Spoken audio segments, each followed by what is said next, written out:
लोकसभेला जळगावमध्ये दोस्त दोस्त ना रहा या गाण्याची चर्चा होती. चर्चा जळगावात असली तरी गाण्याचा आवाज मात्र चाळीसगाववरून येत होता. कारण लोकसभा निवडणुकांच्या तोंडावर चाळीसगावमधली दोस्तांची जोडी फुटली होती. ही जोडी म्हणजे चाळीसगावचे विद्यमान आमदार मंगेश चव्हाण आणि जळगावचे माजी खासदार उन्मेष पाटील. लोकसभेच्या तोंडावर खासदार असलेल्या उन्मेष पाटील यांनी भाजपला सोडचिठ्ठी दिली आणि ठाकरे गटात प्रवेशही केला. त्यानंतर उन्मेष पाटील यांनी आपले मित्र करण पवार यांच्यासाठी जळगाव लोकसभेची उमेदवारी घेतली. पण पवार यांचा पराभव झाला. अर्थात तो सामना उन्मेष पाटील विरुद्ध गिरीश महाजन असा होता आणि यंदा हा सामना थेट मंगेश चव्हाण विरुद्ध उन्मेष पाटील असा होणार आहे.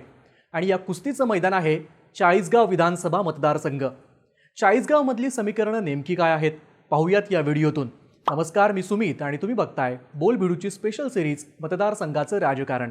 चाळीसगाव हा जळगाव, धुळे, छत्रपती संभाजीनगर आणि नाशिक या 4 जिल्ह्यांच्या सीमेवरचा मतदारसंघ. या मतदारसंघाने अनेक राजकीय नेते घडवण्याचं काम केल्याचं बोललं जातं. हा मतदारसंघ भाजपचा बालेकिल्लाही मानला जातो. कारण 2009चा अपवाद वगळता इथे 1985 पासून भाजपचा झेंडा फडकत आलाय. इथली भाजपची संघटित ताकद, एकनाथ खडसे आणि गिरीश महाजन यांच्यासारख्या नेत्यांनी तयार केलेली कार्यकर्त्यांची फळी आणि संघाचं बळ हे चाळीसगावमधल्या भाजपच्या एकहाती सत्तेचं रहस्य सांगितलं जातं.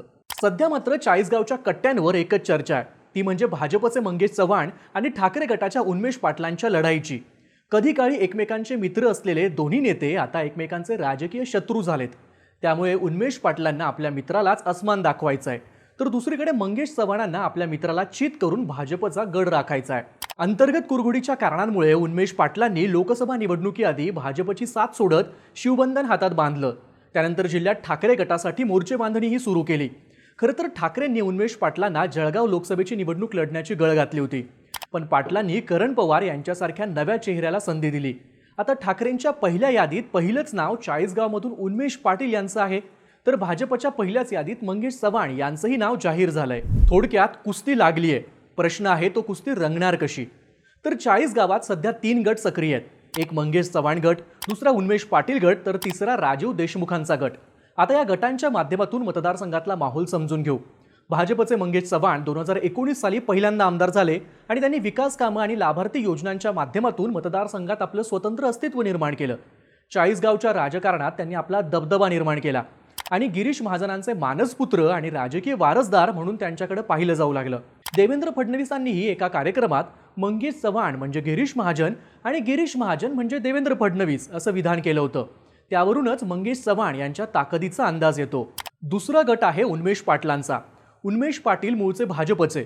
2014 साली उन्मेष पाटील चाळीसगावचे आमदार तर 2019ला जळगावचे खासदार झाले.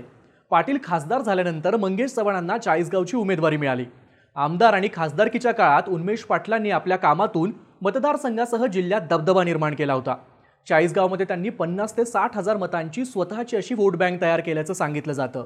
चाळीसगावातला तिसरा गट म्हणजे शरद पवार गटाच्या राजीव देशमुखांचा. देशमुखांनी 2009 मध्ये भाजपच्या या गटाला सुरुंग लावण्याचं काम केलं होतं. या मतदारसंघात शरद पवारांसह देशमुखांना मानणारा काही वर्ग आहे. आता पाटील आणि देशमुख यांची बेरीज बसल्यानं चाळीसगावात पाटलांची चांगलीच ताकद निर्माण झाल्याचं बोललं जात आहे, ज्याचा फायदा निवडणुकीत उन्मेष पाटील यांना होऊ शकतो. पण भाजपमध्ये असताना मित्र असलेल्या पाटील आणि चव्हाणांमध्ये दुरावा का निर्माण झाला? तर उन्मेष पाटील खासदार झाल्यानंतर त्यांचं निकटवर्तीय म्हणून मंगेश चव्हाणांना उमेदवारी मिळाली. आमदार झाल्यानंतर चव्हाणांनी गिरीश महाजन यांच्यासोबत बेरीज बसवली.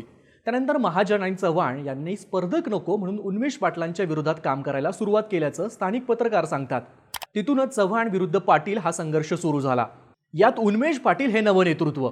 आमदार आणि खासदार असताना त्यांनी चांगली विकास कामं केल्याचं बोललं जातं. यातून उन्मेष पाटील जळगाव जिल्ह्यात गिरीश महाजनांना पर्याय म्हणून उभे राहू लागले आहेत अशा चर्चा झाल्या. खरं तर स्मिता वाघ यांचा एबी फॉर्म मागे घेऊन 2019 मध्ये महाजनांनी उन्मेष पाटील यांना लोकसभेची उमेदवारी दिली होती. पण पुढे याही दोस्तीचं संघर्षात रूपांतर झालं आणि त्यातूनच पाटील यांनी भाजप सोडल्याच्या चर्चा झाल्या. हा झाला इतिहास. पण सध्याचं गणित काय? तर चाळीसगावमध्ये भाजपची ताकद असली तरी सध्या भाजप विरोधात सुप्त लाट असल्याची चर्चा आहे. आमदार मंगेश चव्हाणांनी विकास निधी मोठ्या प्रमाणावर आणला असला, लाभार्थी समीकरण बसवलं असलं तरी दावेदारी पक्की करण्यासाठी गरजेचा असणारा वेगळा असा ठसा उमटवण्यात मंगेश चव्हाण अपयशी ठरल्याचं बोललं जातं. जळगावातल्या चाळीसगाव, पाचोरा आणि एरंडोल विधानसभा मतदारसंघात मराठा समाजाचं प्राबल्य आहे. इथं जरांगे फॅक्टर वर्कआउट होईल असा अंदाज व्यक्त केला जातोय. त्यामुळे चाळीसगावमध्येही जरांगे फॅक्टर वर्कआउट झाला तर गिरीश महाजन यांचे निकटवर्तीय म्हणून जरांगेंनी मंगेश चव्हाण यांना टार्गेट केलं तर भाजपला फटका बसू शकतो असं बोललं जातं. चाळीसगावात नारपार गिरणा प्रकल्पाची मोठी चर्चा आहे. गिरणा नदीचं पाणी अडवून चाळीसगावमध्ये सिंचन सुविधा उपलब्ध कराव्यात अशी इथल्या लोकांची मागणी आहे. पण इथल्या मागच्या काही वर्षांपासून या योजनेसंदर्भात नुसत्या घोषणा होत आहेत. त्याबाबत कोणताही ठोस निर्णय होताना दिसत नसल्याचं स्थानिक पत्रकार सांगतात. आता भाजप या सगळ्याबाबत कोणती रणनीती आखतं हे महत्त्वाचं ठरणार आहे.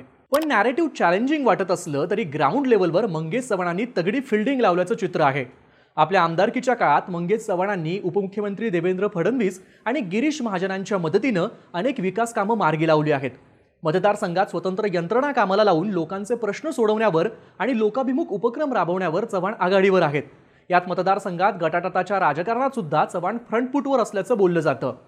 जिल्हा दूध संघाचं चेअरमन पद स्वतःकडे घेणं असो किंवा जिल्हा बँकेत बदल घडवून आपला गट तिथं प्रस्थापित करणं असो, या सगळ्यात मंगेश चव्हाण आघाडीवर आहेत. दुसऱ्या बाजूला चाळीसगावात मंगेश चव्हाणांच्या कामाची चर्चा होत असली तरी 2014ला आमदार आणि 2019ला खासदार असताना उन्मेष पाटील यांनी केलेल्या विकास कामांकडे दुर्लक्ष करून चालणार नाही. त्यांनी शेतकरी, बेरोजगार तरुणांसाठी केलेली कामं चाळीसगाव तालुक्यातली जनता अद्याप विसरली नसल्याचं सांगितलं जातं. खासदार असतानाही त्यांनी चाळीसगावमधला संपर्क तोडला नव्हता. कामाच्या माध्यमातून त्यांनी मतदारसंघात दांडगा जनसंपर्क निर्माण केला. त्यांची ताकद पाहूनच ठाकरे गटानं त्यांचं नाव यादीत पहिलं ठेवलं होतं अशी ही चर्चा आहे. नारपार गिरणा प्रकल्प मंजुरीसाठी पाटलांनी प्रयत्न केले होते. त्यासाठी त्यांनी काही महिन्यांपूर्वी आंदोलनही केलं होतं. त्यामुळे जोर दोन्ही बाजूंनी लागला आहे. प्रतिष्ठा फक्त या दोन मित्रांचीच नाही तर उद्धव ठाकरे आणि गिरीश महाजन अशा नेत्यांची देखील पणाला लागली आहे. जोर दोन्हीकडून सेम असला तरी चव्हाण यांच्या मागे 5 वर्षांची कामं, गिरीश महाजन यांची ताकद ही बेरीज आहे. तर चाळीसगावात ठाकरेंच्या सेनेची सेपरेट ताकद नसल्यानं उन्मेष पाटील यांची भिस्त पूर्णपणे स्वतःच्या ताकदीवर आहे. त्यामुळे कुस्ती रंगणार असली तरी गदा कोण नेणार, हे नेमका डाव कोण टाकणार यावर ठरेल. मित्रांच्या या कुस्तीत चाळीसगाव केसरीची गदा कोणाकडे जाऊ शकते? तुमची मतं कमेंट करून नक्की सांगा आणि बोलबिडूच्या यूट्यूब चॅनलला सबस्क्राईब करायला विसरू नका.